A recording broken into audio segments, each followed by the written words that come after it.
Yo tout le monde, c'est Dream Et un bar, bien sûr. et aujourd'hui on va faire un thread d'horreur. Ouais, n'hésitez pas à liker et à partager la vidéo s'il vous plaît. Ouais, Et à vous abonner aussi, c'est gratuit. alors on va lire 4 histoires terrifiantes. Ouais, ah ouais, cette fois-ci 4. Le premier thread s'appelle Un étrange souvenir. Oh, oh.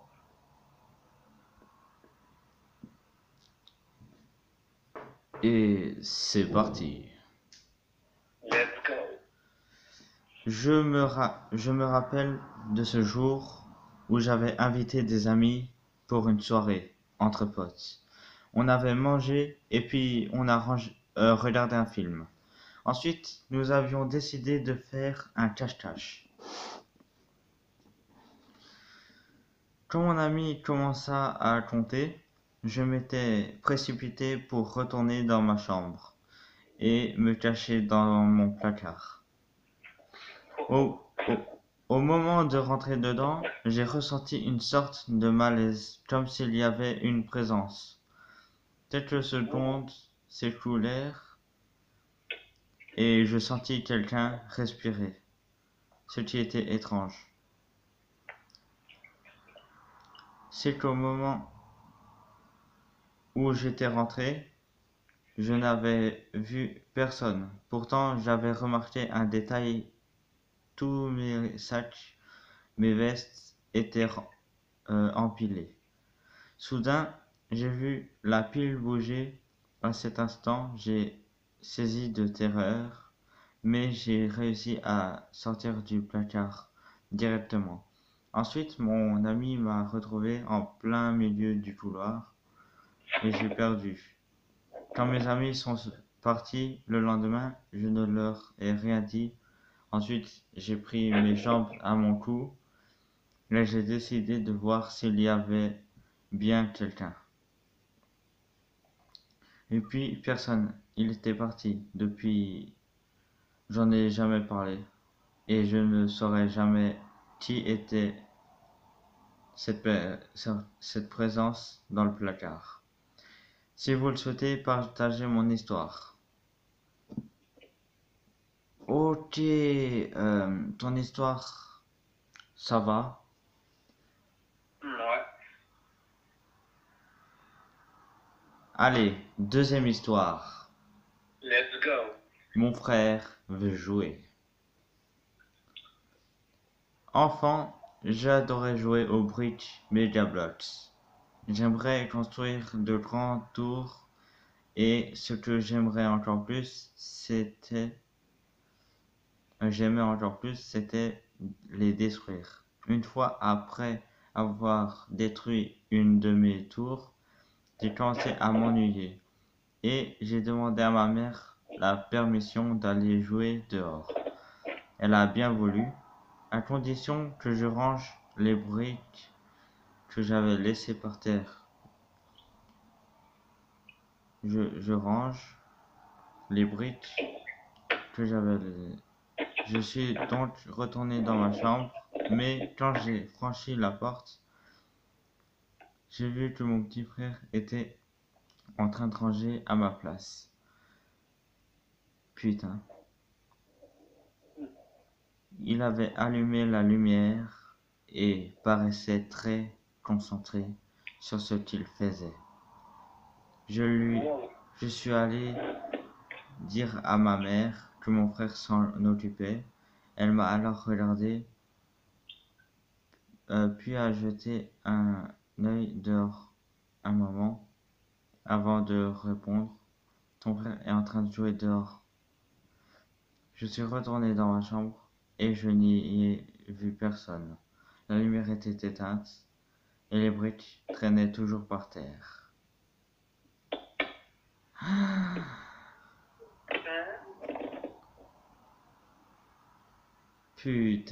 Putain! C'est creepy, hein. Là, C'est- tu vois ton frère, il est en train de ranger après. Et après il part. Putain.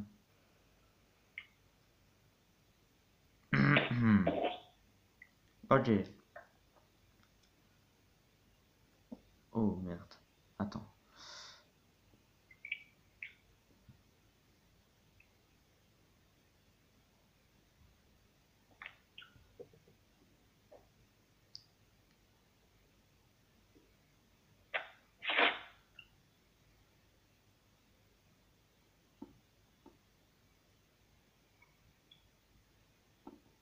L'histoire est pénible. Ouais. Eh ben, cela, c'était courte, hein. Ouais. Ok. Alors, deuxième histoire. Troisième histoire, plutôt. Oh, ouais, la troisième. Une pire nuit. Histoire vraie. C'est parti, let's go. C'était plus ou moins en 2018-2019. Ce cauchemar m'a toujours marqué et angoissé. Je n'ai jamais compris de comment c'est venu. Mon père me dit c'est à cause des films d'horreur, mais cela ne m'a jamais traumatisé auparavant. C'était une belle journée, rien de choquant. Je n'avais pas vu de film d'horreur ou de choses de ce genre. Je mettais toujours la caméra en appel avec ma copine pour faire genre qu'on dort ensemble. On se parle et raconte plein de choses et on s'endort comme des gosses. Je me suis endormi et là est passée ma pire nuit. Je me rappelle que je me suis réveillé dans mon cauchemar. Je ne pouvais plus bouger. J'ai crié à l'aide à ma copine. Ma tête était en direction de mon téléphone. Je la voyais dormir. J'ai gueulé le nom de mon grand frère et puis le nom de mon petit frère. Ma tête en direction de la porte pour qu'ils entendent mieux. C'est ce que je me disais. J'ai dirigé ma tête vers le plafond et j'ai gueulé à l'aide à mes parents. Papa, maman, personne ne réagissait. Et attends, hein. J'étais où?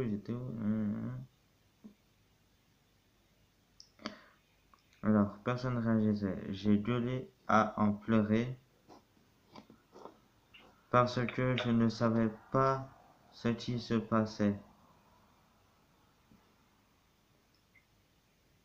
J'avais juste la lampe de ma télé qui éclairait bleu, qui faisait une petite clarté dans ma chambre. Rien d'anormal, pas de silhouette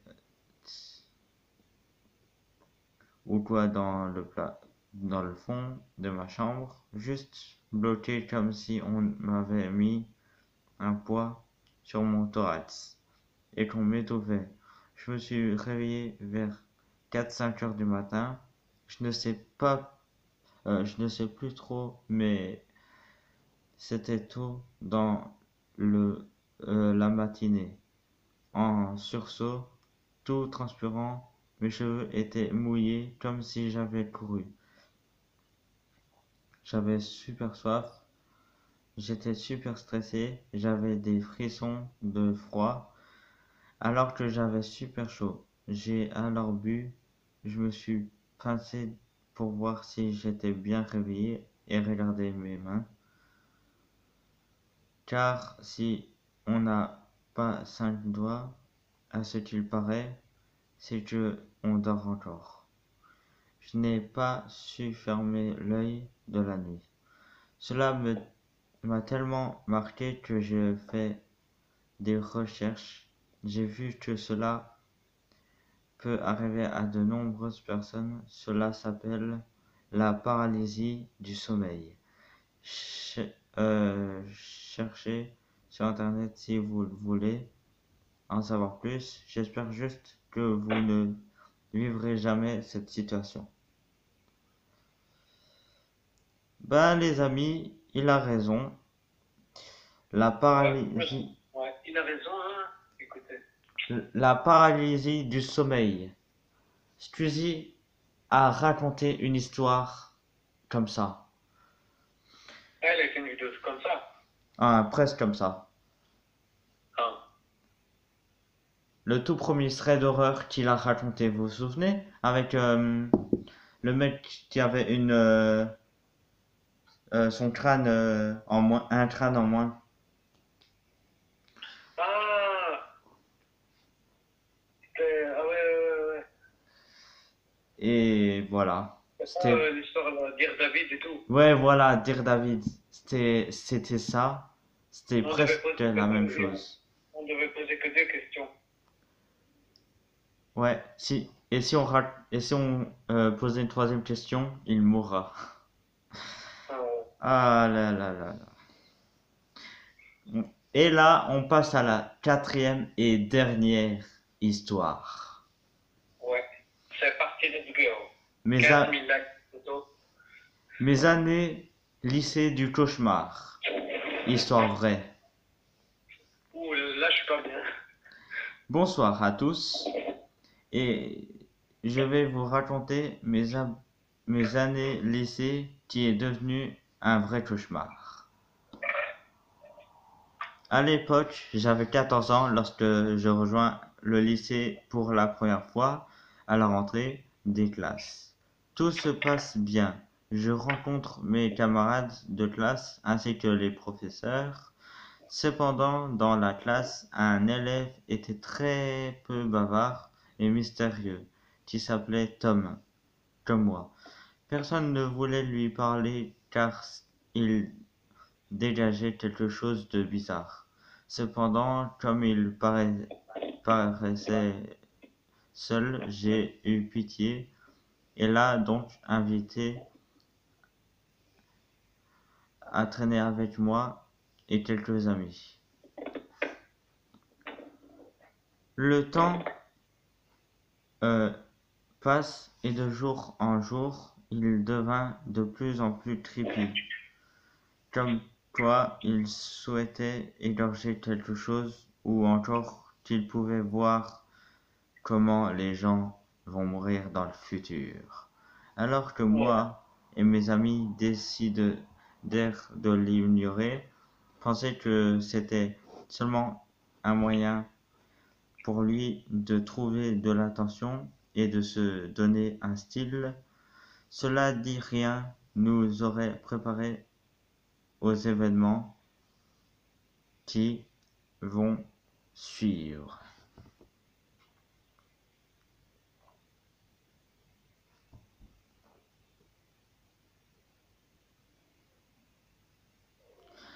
Cette histoire me fait beaucoup penser à l'application là qui prédit notre mort. Countdown. Ouais, voilà. Adam, il a déjà fait une vidéo sur ça. C'est ça. Cette histoire me fait penser à ça un peu. Ouais. Peut-être c'est lié avec ça. Hein.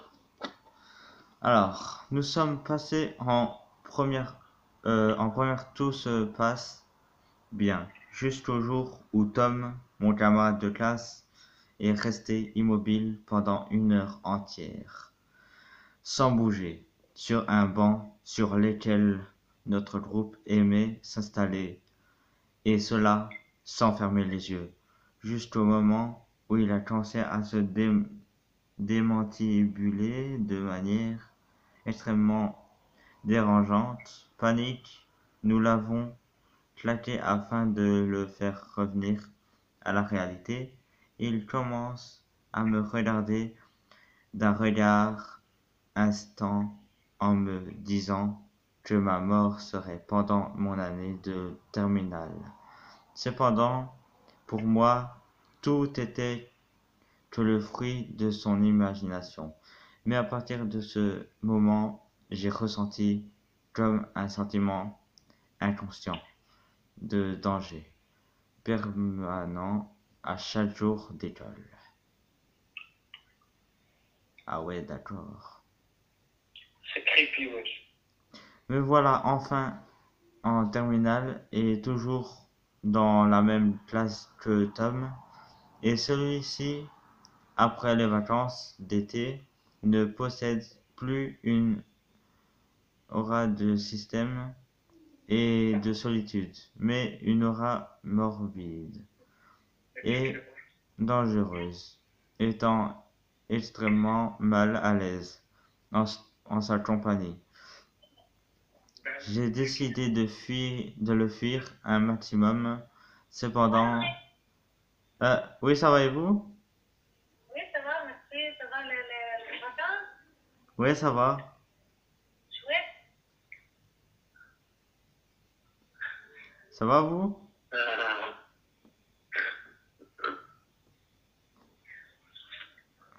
Ah merde, j'ai oublié où j'étais maintenant. Envoyé pour une blague que j'avais fait à un de mes potes. Et me dit d'une voix basse ces mots qui résonnent encore en moi, qui étaient: je serai ton châtiment. C'est alors que le sentiment d'insécurité était revenu, et cette fois au point de l'insomnie. Ah ouais.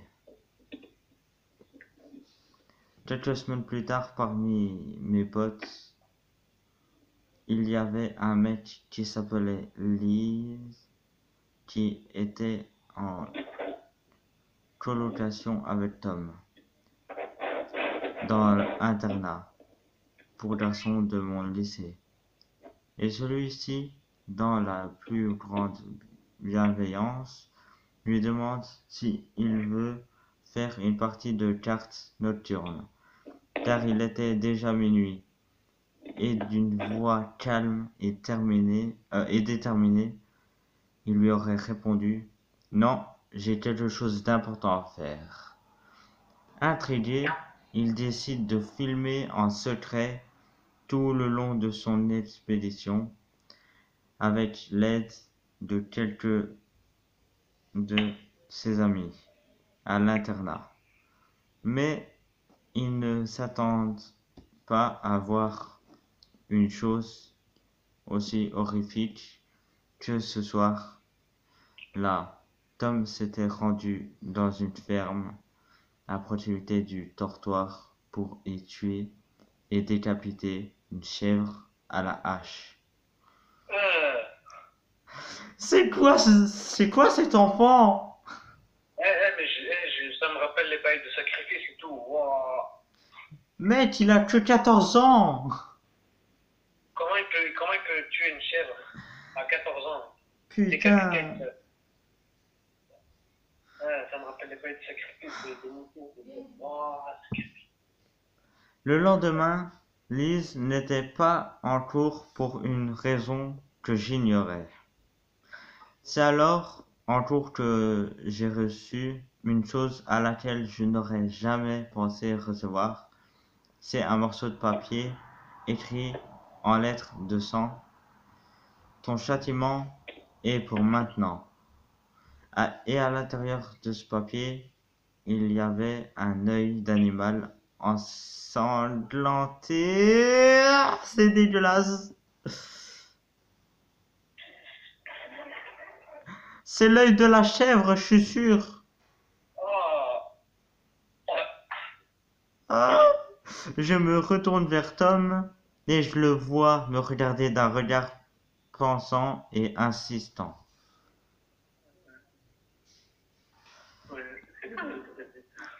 Paniqué, je suis sorti de la classe en courant du mieux que je peux vers le bureau du proviseur. Arrivé devant, j'ai enfoncé la porte alors qu'il était en rendez-vous avec un élève et ses parents.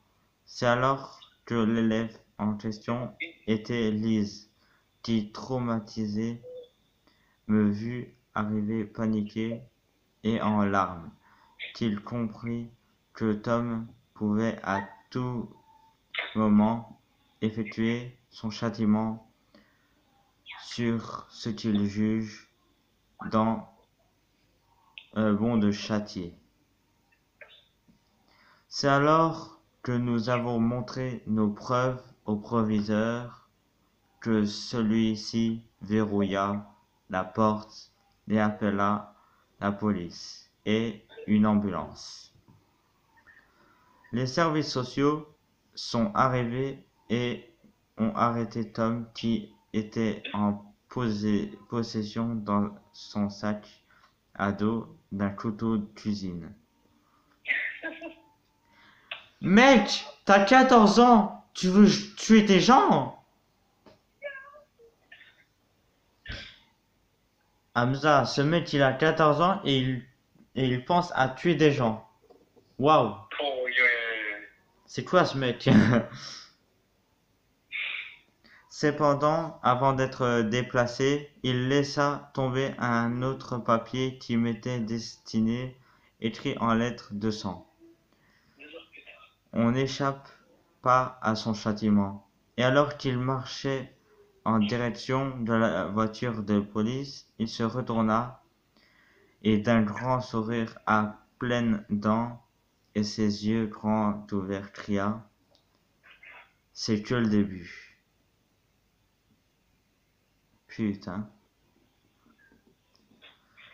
Plus tard, je pris des nouvelles par le biais du proviseur de ces nouvelles et il me répond que Tom souffre d'une schizophrénie psychotique en penchant sadique. En bref, j'ai été pendant 3 ans la cible d'un psychopathe. Bah ouais, waouh mec.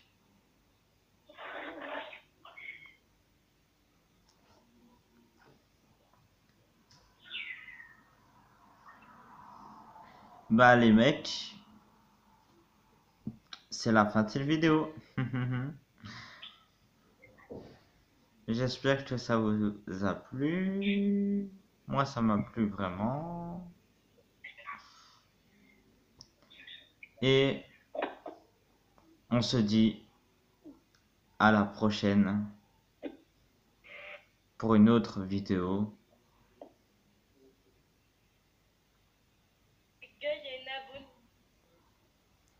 Ciao tout le monde. Peace.